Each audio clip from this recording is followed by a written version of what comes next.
கட்டுற கம்பில இருந்து அடிக்கிற ஆணி வரைக்கும் எல்லாம் குவாலிட்டியா இருக்கணும்ல. பிரகாஷ் போன்றவர்களுக்காகவே ஜிபிஆரின் டிஎம்டி கம்பிகள்.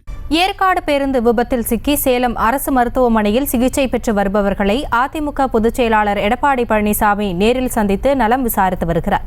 இதுகுறித்த கூடுதல் விவரங்களோடு இணைகிறார் எமது செய்தியாளர் வினோத். விவரங்களை வழங்கலாம். சேலம் மாவட்டம் ஏற்காட்டில் கடந்த 2 தினங்களுக்கு முன்பு தனியார் பேருந்து விபத்துக்குள்ளானது. இந்த விபத்தில் 60க்கும் மேற்பட்ட பயணிகள் படுகாயம் அடைந்தார்கள். இது தவிர 5 பேர் இந்த சம்பவத்தில் பரிதாபமாக உயிரிழந்தார்கள். இதில் படுகாயம் அடைந்த சிலர் சேலம் அரசு மருத்துவமனையில் சிகிச்சைக்காக சேர்க்கப்பட்டிருக்கிறார்கள்.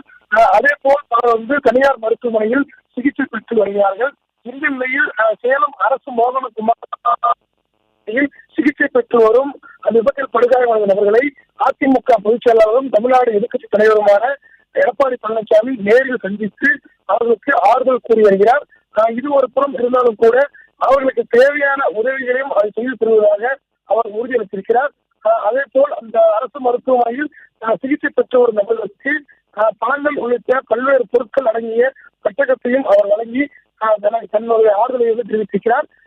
இது மட்டுமல்லாமல் தொடர்ந்து அவர்களுக்கு உரிய சிகிச்சை அளிக்க அங்கிருந்த மருத்துவமனை அவர் கேட்டுக் கொண்டிருக்கிறார்.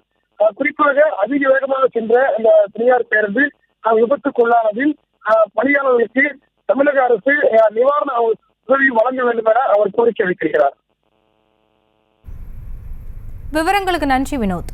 செங்கல்ல இருந்து சுண்ணாம்பு வரைக்கும் கஸ்டமருக்கு நாம தானே கேரண்டி. கான்ட்ராக்டர் குமார் மாதிரி ஆளுங்களுக்கு தான் ஜிபிஆரின் டிஎம்டி கம்பிகள்.